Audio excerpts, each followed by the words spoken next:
Hello again, everyone. Welcome back. Well, today I'm reviewing the new Partagas Legend in the Toro size, and here it is.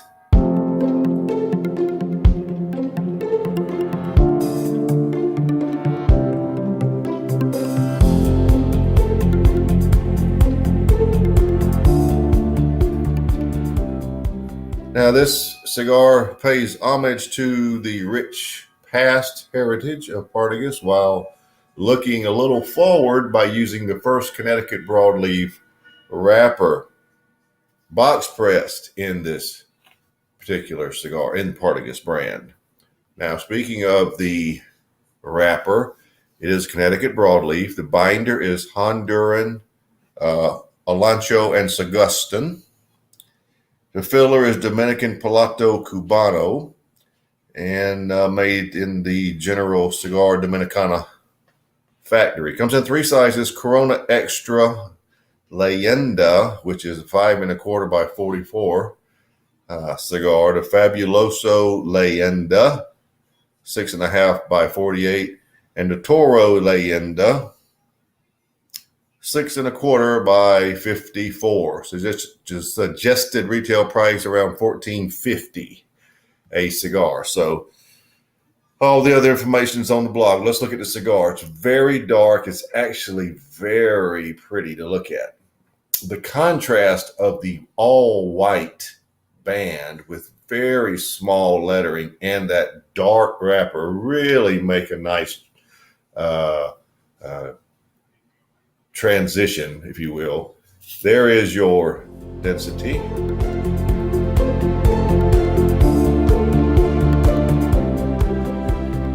Nice looking cigar, very nice, very sharp box press. You can tell in the light right there. You see that edge. Yeah, there we go. Look at that. Look at that.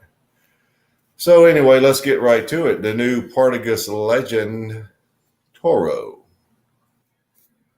You can really feel how sharp the edges are. It's really nice and sharp box pressed.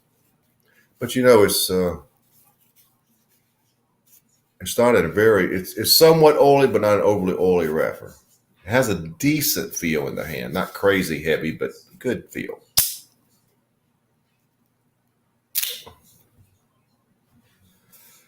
All right. After taking off just a little bit, it's a good draw. See?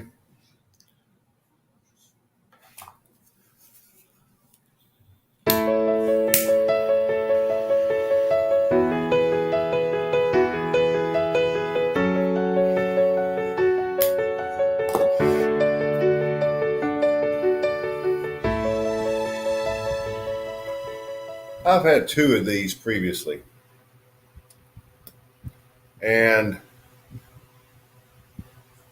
did not have my normal palate cleanser of an apple before I had it. I did today, and the flavors seem to be better. You have a little sweetness in the dark chocolate, a lot of coffee notes, some brown sugar, not a terrible, crazy amount, light leather notes, black pepper at around a 7. There's not a lot of sweetness in this cigar at all right now, and there wasn't in the previous two. We'll see how it transitions, but this is a dark noted, unsweetened type cigar so far. Well, I'm about 1 inch in, not much further than I was before, but the flavors initially were sort of hard to pin down because it was just a lot of dark flavors. Now they've settled down a little bit more. Now, I want to describe them to you. It's a cedar with a little caramel to it. Again, very little sweetness. Some brown sugar giving it some sweetness. The leather, the dark chocolate that has very little sweetness, flavors of sweet dark chocolate, but dark chocolate and black coffee. So that's more of a description of what you'll get at about the 1 inch point. Let's see what the first third brings.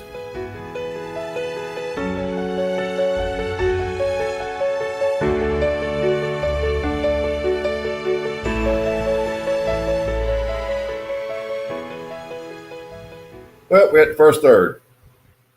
Starting to get a little bit of a citrus peel rather than cedar. There is still some light caramel. Gives it whatever sweetness it's going to have. Light leather, dark chocolate, and black coffee. The black pepper in this cigar is pretty good. It's at least where it was when it started. It might be just a tad up. It's one of those things where the flavors aren't bad, but if it had more sweetness, I would enjoy it much more. The finish is pretty much straight dark, unsweetened dark chocolate with a little raw almond and some nice lingering black pepper. I would call the cigar medium to full. It's tastes that way. Strength wise, it's probably more like medium, but I'll say it is medium to full. It's just for me lacking a lot of things, primarily any significant sweetness to make it enjoyable with those dark notes. For me, the first third is at 84. So, transition can be a lot. So let's see what happens in the second third.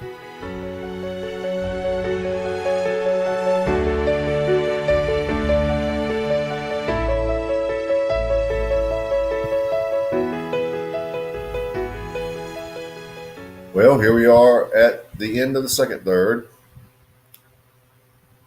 And I'll make this short. Nothing's changed. The sweetness is there in such a small amount. And if it was from here where it is now to here, this would be a whole different ball game. Medium to full. Okay. The sweetness of the caramel and brown sugar, it may be up 5%, but what you started with, 5%, ain't gonna make much difference. I'm holding the score at 84. Bottom line is 84 right now. But it's the flavors aren't bad. The dark chocolate's nice. The coffee, the light leather, they're all nice. But you need significant sweetness to counteract it. For me, now, if you like a really dark noted cigar with not too much sweetness, then hey, give this a try because you'll like it. But it's not my thing.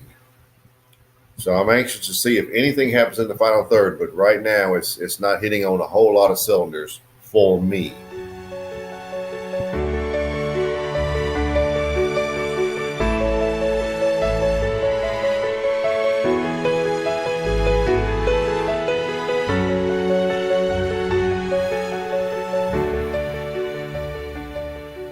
Well, we're down to the end, so let's wrap it up. You do get a decent burn time out of this cigar. Hour and a half, that's not too bad. All right. In the final third, I did not think this was possible, but I lost a lot of the sweetness, whatever was there. It is a third of what it was in the last segment. You still have that orange peel cedar type flavor, light leather, unsweetened dark chocolate, black coffee. And the black pepper is actually decent in this cigar on both ends. The caramel became almost undetectable, but it's just barely there. Finish is pretty much unchanged. There might be a slight amount of caramel on the dark chocolate finish. Again, the pepper is the best thing about the cigar. Very close to full body. This is just a dark noted, slightly to hardly any sweetness to it type cigar. The final third, with the significant loss of sweetness from the second third, I'm going with 81.